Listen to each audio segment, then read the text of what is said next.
नमस्कार। एम के जीके वाला में आपका स्वागत। सभ्यताओं की सीरीज हम पढ़ रहे हैं। आज हम लोग गिलुंड सभ्यता पर बात करेंगे। साथियों, गिलुंड सभ्यता बनास नदी पर है और राजस्थान के राजसमंद जिले में है। कौन से जिले में है साथियों? राजस्थान के राजसमंद जिले के अंदर है। इस सभ्यता का उत्खनन 1957-58 में बी बिलाल ने करवाया। किसने करवाया? ब्रिजवासी लाल ने करवाया। दोबारा इस बात को आप लोग सुनिएगा कि जो गिलुंड सभ्यता है वो बनास नदी पर है और राजस्थान के राजसमंद जिले में है। बनास नदी के संबंध में एक और महत्वपूर्ण बात याद रखिएगा कि बनास राजस्थान में पूर्ण रूप से बहने वाली राज्य की सबसे लंबी नदी मानी जाती है। इसके अलावा आप एक बात यह भी याद रखिएगा कि बनास ऐसी नदी है जिस पर सबसे ज्यादा जो त्रिवेणी संगम है वो बने हुए हैं।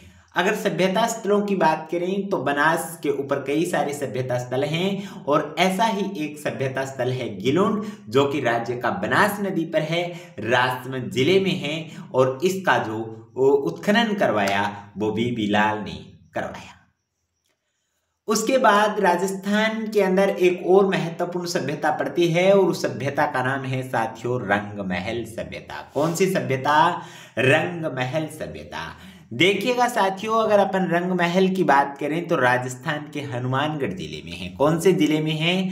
राजस्थान के हनुमानगढ़ जिले में है। अगर हनुमानगढ़ जिले में है तो साथियों याद रखिएगा घग्गर नदी के किनारे पर है। कौन सी नदी के किनारे पर है? घग्गर नदी के किनारे पर है। मोटी मोटी बात आप यह भी याद रखिएगा कि घग्गर आंतरिक प्रवाह की राज्य की सबसे लंबी नदी है। क्या? राज्य की आंतरिक प्रवाह की सबसे लंबी नदी तो घग्गर है, जिस पर एक सभ्यता स्थल है रंगमहल। और याद रखने वाली बात यह है कि 1952 के अंदर, कब? 1952 के अंदर स्वीडिश दल के अंदर या स्वीडिश दल के द्वारा इसका उत्खनन किया गया और इसमें एक महत्वपूर्ण व्यक्ति है हैना रीड, यानी इसका जो उत्खनन किया गया वो हैना रीड के नेतृत्व में किया गया। किसके नेतृत्व में किया गया? हैना रीड के नेतृत्व में किया गया। साथियों, एक एग्जाम में प्रश्न पूछा था कि गुरु शिष्य की मूर्ति कहाँ मिली है, तो याद रखना मेरे लाल, गुरु शिष्य की मूर्ति इसी रंगमहल सभ्यता हनुमानगढ़ से मिली है। कहां से मिली है? रंगमहल हनुमानगढ़ से हमें गुरु शिष्य की मूर्ति मिली है। चलो आगे बढ़ते हैं। एक और महत्वपूर्ण सभ्यता पर अपनी चर्चा करने जा रहे हैं और उस सभ्यता का नाम है रेड सभ्यता। कौन सी सभ्यता? साथियों, रेड सभ्यता ढील नदी के किनारे पर है और निवाई टोंक में है। कहां पर है? निवाई टोंक में है। ध्यान रखिएगा, नवाबों का शहर टोंक है। नवाबों का शहर, नवाबों का शहर कौन सा है साथियों? तो याद रखिएगा टोंक है। कौन सा है? नवाबों का शहर टोंक है। रेड सभ्यता ढील नदी के किनारे निवाई टोंक में है। क्या खास बात है? तो याद रखिएगा यहां पर एशिया महाद्वीप का सबसे बड़ा सिक्कों का भंडार मिला है। कौन से का? यहां पर एशिया जो महाद्वीप है उसका सबसे बड़ा सिक्कों का भंडार मिला है। क्या? एशिया महाद्वीप का जो सबसे बड़ा जो सिक्कों का भंडार है वो इसी सभ्यता से मिला है। ध्यान देने वाली बात यह है कि इसे प्राचीन भारत का टाटा नगर कहा जाता है। कौन सा नगर कहा जाता है? टाटा नगर कहा जाता है। तो रेड सभ्यता ढील नदी के किनारे निवाई टोंक में। इस सभ्यता का जो उत्खनन करवाया वो केदारनाथ महोदय ने करवाया। किसने करवाया? केदारनाथ ने करवाया। याद रखने वाली बात यह है कि सिक्कों के कारण इसे प्राचीन भारत का टाटा नगर कहा जाता है। क्या कहा जाता है? प्राचीन भारत का टाटा नगर कहा जाता है। साथियों, एक और सभ्यता स्थल है और उस सभ्यता स्थल का नाम है सोंथी सभ्यता। कौन सा सभ्यता स्थल? सोंथी सभ्यता स्थल। और साथियों, सोंथी जो सभ्यता स्थल पड़ता है ये कहाँ पड़ता है? तो बीकानेर में पड़ता है। कहाँ पर पड़ता है? बीकानेर के अंदर पड़ता है।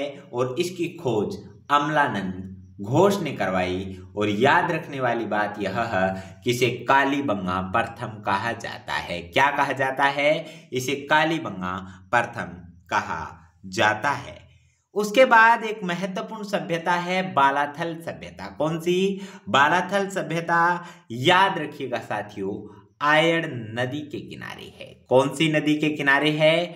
आयड़ नदी के किनारे है। कौन सी नदी के किनारे है? तो याद रखने वाली बात है, आयड़ नदी के किनारे है।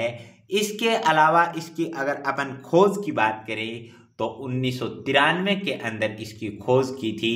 और खोज करने वाले जो व्यक्ति थे उसका नाम रहेगा वीरेंद्रनाथ मिश्र। कौन रहेंगे? वीरेंद्रनाथ मिश्र ने इसकी खोज की थी। किसकी? बालाथल सभ्यता की जो खोज की वो वीरेंद्रनाथ मिश्र ने की। किसने की? वीरेंद्रनाथ मिश्र ने की थी। गजब बात आप याद यह भी रखिएगा कि जो बालाथल है यह राज्य का ऐसा स्थल है जहां से कपड़ा मिला है। तो बेराट के बाद, किसके बाद?